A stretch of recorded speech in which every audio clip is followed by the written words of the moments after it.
Yo, what's up everybody and welcome to this new solo leveling rise video. I've just made a video about the new live stream for solo leveling rise and all the new content that will be coming within the next week and overview of the new hunter Thomas Andre.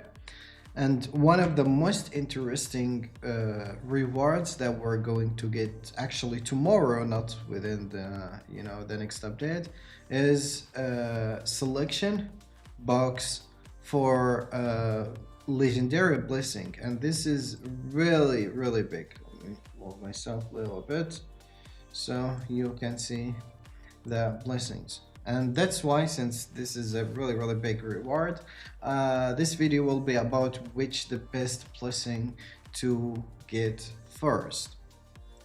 Now this of course will depend on many factors, which first, what do you have in your account already? So maybe you have already weakness detection, for example, legendary, and other kind of blessings on high rarity. But I will first, let's try to talk about the most important blessings in the game right now. First of all, we have sharp perception. Now this one is okay. I think it's overrated skill. It's not really that insane because there is a lot of other sources to get crit, like Min, like Blump Sword, especially for Sun Jimu. Getting a crit uh, isn't really that beneficial anymore because there's so many other sources for crit. So what this one does is give you 2% crit rate up to 5 stacks, so pretty much we are able to get 10% crit rate out of this one. If you want to see the legendary version, let's see here, sharp perception, probably 3%. Yeah, 3% up to 6 times, so 18% crit rate. And it is good, as I said, but it is not really that crazy, especially if you want something to prioritize. So I don't think this is going to be one of the top priority. The other one, which pretty decent, is when the target HP below 70%, the damage will increase by 8%, 8.4%. I believe this will be increased to 12% in the legendary version. Cool, but not really that big. One of my favorite blessing stones. Now those number will be changed from 7 to 12 in the legendary version. Now what this one does, decrease your attacker's attack by 7% or 12% in case of legendary, as I said. And when you attack the target, you will decrease his defense by 7%. So what this actually does is putting debuff on the boss. The boss will deal less damage on you and you will deal more damage to him because you are decreasing his defense. Now where is this one shine? I think when you fight with your other hunters. So for example, in the guild boss, this one is insanely good. I know many people, especially some whales that you see in YouTube and everywhere, doesn't use something like this and none of their hunters die. That's because they have insane combat power, and yeah, I mean, we don't die in power of distraction anymore. But back to my first week when I started the game, I remember some of my hunters was dying in the power of distraction. Maybe they nerf it, I'm not sure, but you got the point. So this one will make your hunters survive in content like the guild content. You take less damage and all your hunters will deal more damage since this will be a debuff on the boss. This one is really good. The other one is the pulverizing. What this one does is increase your brake efficiency by 30% in the legendary version. Now this is heroic, but in legendary version it will become 30% brake effectiveness, and when the target is in brake state, you will deal 30% more damage on him. Now the break state doesn't really last for that long, so the second part isn't that crazy except in Power of Distraction, because when we cut the arms of the dragon, or whatever, when we destroy his hands, whatever, uh, and the dragon fall down, that state is actually break state.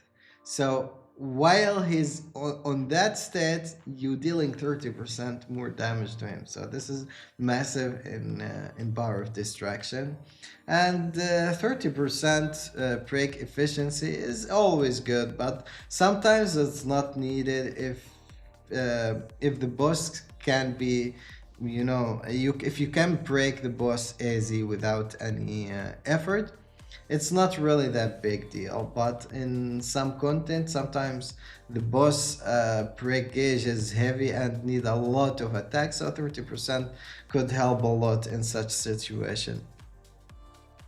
Now this one, additional damage to normal monsters. I'm not even gonna talk about any of those.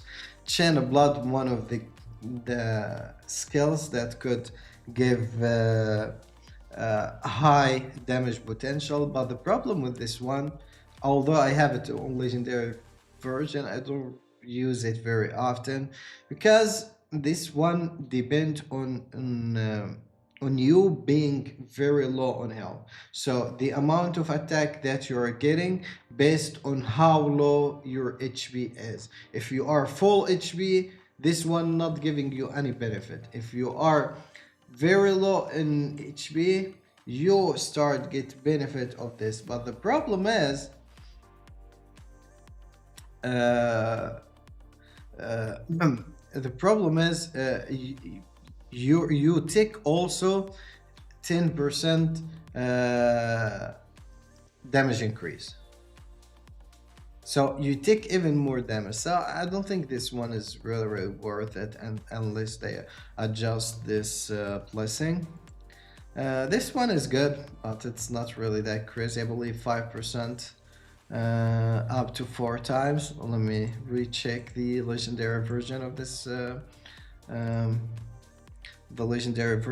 this blessing and make sure that I'm saying the right information, because I don't want to give any false information.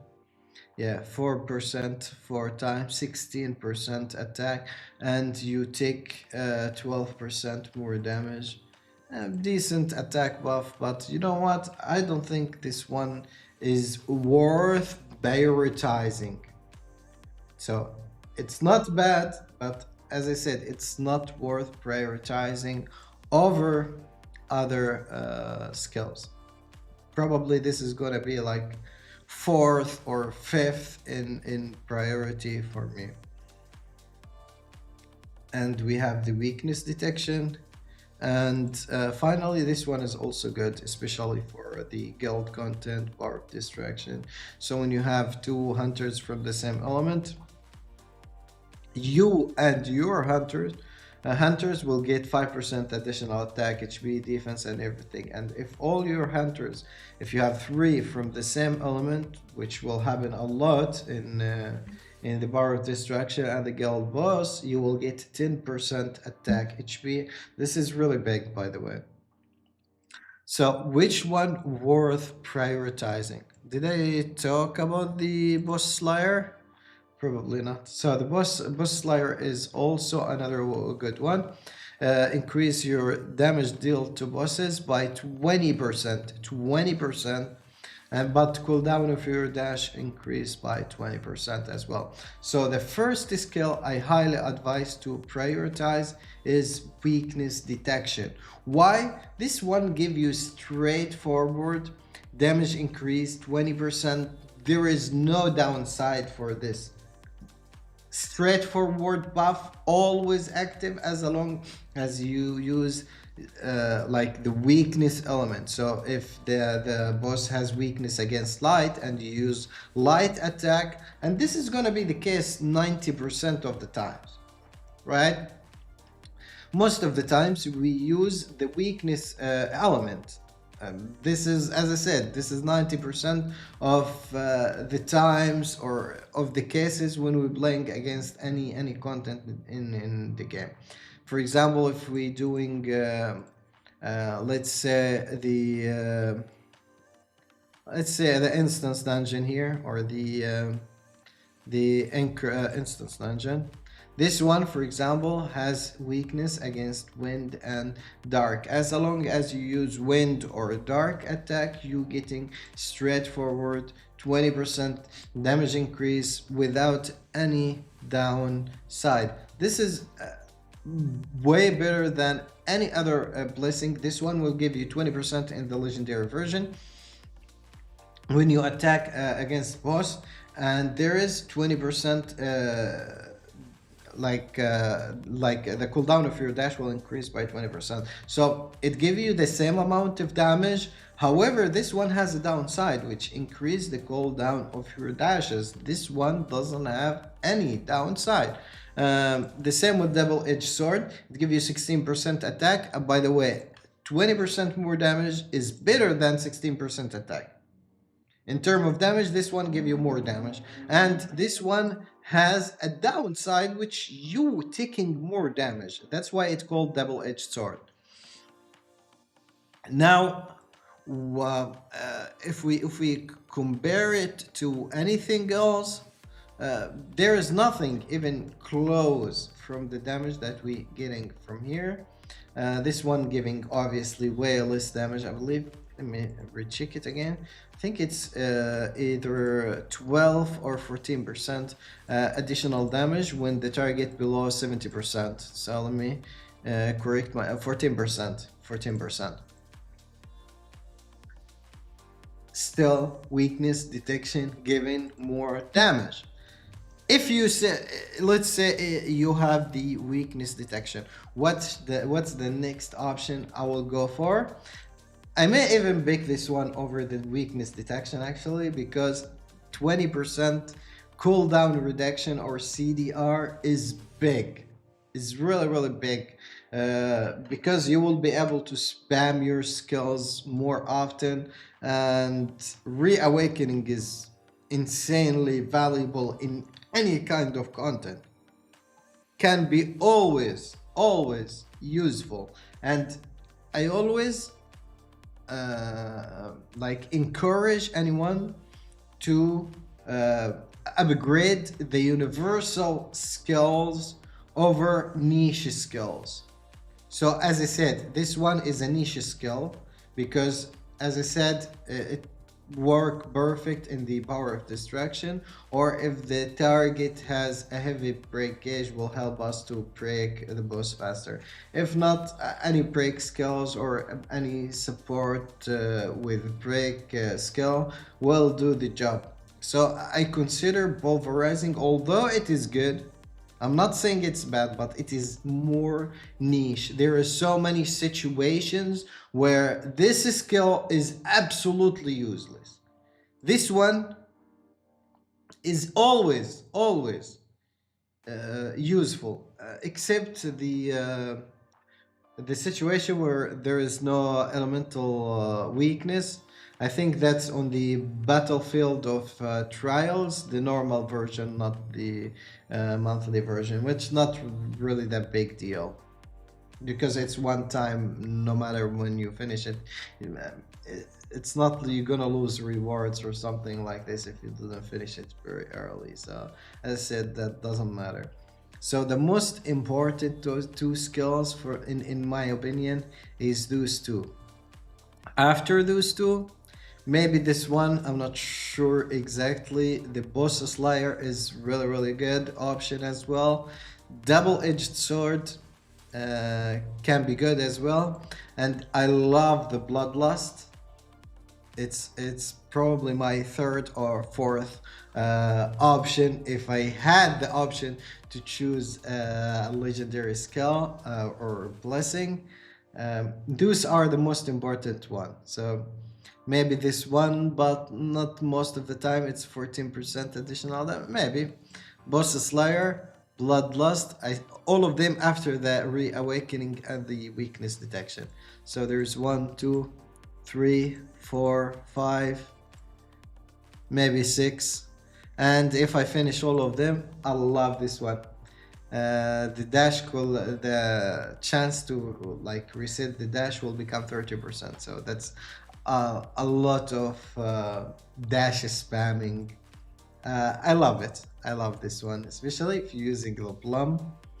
Dashing a lot is mandatory to get the highest advantage possible out of the plum. Hopefully, I give you a good idea about which blessing to choose from, guys. As I said, the most important two, in my opinion, is those two, and after that, it is one of multiple options that I've showed you before. Each one is more valuable in certain situations. So let's say, for example, I wanna play against the guild boss. Against the guild boss, I will take this one, this one, this one, and reawakening is always good. Let's say I wanna fight some boss where I don't have enough TBS. I really want the damage to be the boss. I take this one, boss slayer, and maybe double-edged sword or this one. So as you see, those two always valuable. They will always be valuable in most situations. So thanks very much for watching. I really appreciate your support, guys. It means a lot to me, guys. Don't forget to support me on the Netmarble support program. Really, really appreciate every single one of you. Thanks very much, and see you in the next one. And tell me, by the way, in the comment section down below, which blessing you're going to choose. I would love to hear from you. See you.